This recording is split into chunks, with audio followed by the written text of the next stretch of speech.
Mais parfois, les produits étrangers sont difficiles à détecter et vont se nicher dans les denrées qui semblent les plus naturelles, comme le miel.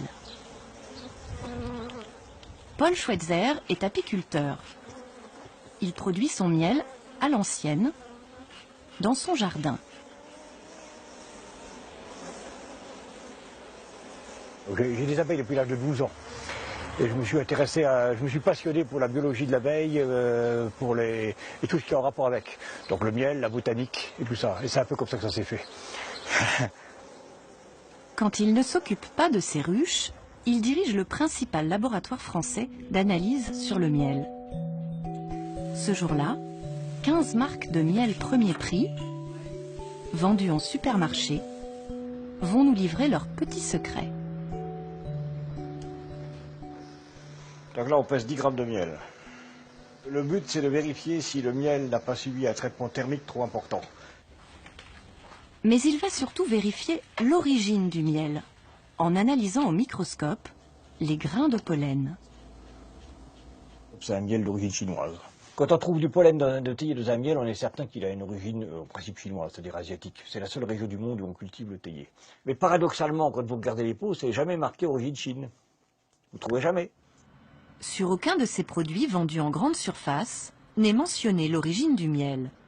L'astuce des industriels, mélanger des miels venant de plusieurs pays, ce qui évite de les mentionner sur l'étiquette. Qu'est-ce que je lis sur l'étiquette?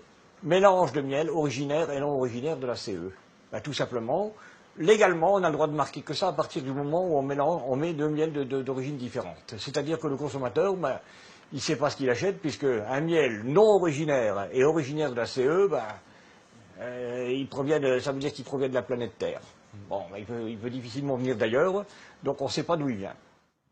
Bilan, 1 pot sur 3 de miel premier prix contient du miel chinois. Et ce n'est pas tout. En contrôlant les sucres, le professeur Schweitzer repère vite une fraude courante. On va rajouter des sirops de sucre, c'est-à-dire on va rallonger le miel. C'est ce qu'on appelle une adultération, c'est-à-dire si vous prenez une certaine quantité de miel que vous rajoutez autant de sucre dedans, ben vous doublez la quantité de miel, entre guillemets, à vendre, et comme la valeur marchande des sucres est beaucoup plus faible que celle que le miel, vous faites une opération, financièrement, c'est une opération juteuse, quoi. Plusieurs pots contenant du miel d'origine chinoise ont bien été falsifiés. C'est un miel qui est un mélange de Brésil et de Chine, et il y a une falsification par ajout de sucre dedans. Retour en Chine. Nous avons voulu savoir s'il était facile de se procurer du miel pour l'exporter et surtout de le falsifier. En caméra cachée, nous nous rendons dans une usine de miel. Nous nous faisons passer pour des acheteurs occidentaux. En négociant le prix, le responsable va nous faire une étrange proposition. Il y a bien une possibilité pour faire baisser le prix. Si vous êtes d'accord, on peut augmenter le pourcentage d'eau dans le miel. On rajouterait comme de l'eau sucrée. Vous voulez dire que vous êtes en mesure de le faire? Si c'est ce que vos clients veulent.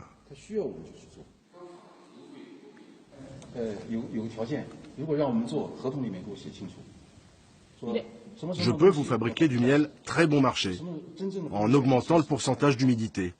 Mais à condition que vous le marquiez dans le contrat.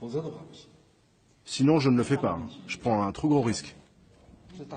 Certains fraudeurs chinois ne se contentent plus de rajouter de l'eau sucrée. Ils sont aujourd'hui capables de créer artificiellement du miel de synthèse. Le professeur Schweitzer va nous en faire la démonstration. On va faire un faux miel du Gâtinais, c'est une appellation française. C'est un des miels pour lequel il est plus facile de faire un faux.